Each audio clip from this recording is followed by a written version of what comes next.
अस्सलामुअलैकुम। आज का हमारा टॉपिक है कैरिज इनवर्ड। कैरिज इनवर्ड क्या है? ये जब हमने एक्सपेंसेस का टॉपिक डिस्कस किया था तो उसमें डायरेक्ट एक्सपेंसेस की बात की गई थी। तो उन डायरेक्ट एक्सपेंसेस में से एक एक्सपेंस का नाम है कैरिज इनवर्ड। उर्दू में अगर मतलब का देखा जाए तो कैरिज का मतलब होता है लाना और इनवर्ड का मतलब होता है अपनी तरफ, यानी कि जो भी चीज़ें हमने ख़रीदी उन चीज़ों को अपनी तरफ या अपने बिज़नेस में लाने के लिए जो एक्सपेंस हम लोग करते हैं उस एक्सपेंस का नाम होता है कैरिज इनवर्ड।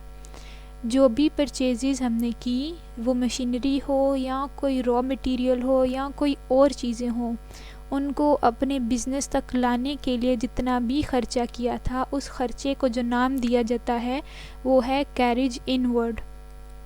एक होता है कैरिज आउटवर्ड। वो जब हम लोग चीज़ें सेल कर देते हैं, उनको उन सेल की गई चीज़ों को जब अपने बिज़नेस से बाहर भेज देते हैं, आउटवर्ड हो जाता है, तो वो कैरिज आउटवर्ड होता है। वो इनडायरेक्ट एक्सपेंस होता है और ये क्योंकि डायरेक्ट परचेज़ के साथ लिंक्ड है, तो चीज़ें बनाने से लिंक्ड है, तो इसलिए ये जो एक्सपेंस है वो कैरिज इनवर्ड होगा। और इसका अकाउंटिंग ट्रीटमेंट क्या है कि इसको हम लोग ट्रेडिंग अकाउंट में डेबिट साइड पे लिखते हैं।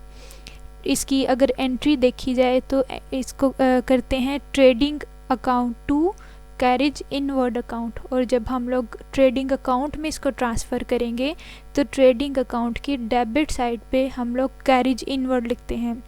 अक्सर ऐसा होता है कि जो प्रॉब्लम्स होती हैं या जो क्वेश्चंस होते हैं उसमें पूरा वर्ड कैरिज इनवर्ड या कैरिज इनवर्ड नहीं लिखा होता। अगर सिर्फ कैरिज भी लिखा है तो इसका मतलब ये होता है कि ये हमारा डायरेक्ट एक्सपेंस है, और अगर इनडायरेक्ट होगा तो उसके साथ कैरिज आउटवर्ड का जो वर्ड है वो लाजमी लिखा होता है।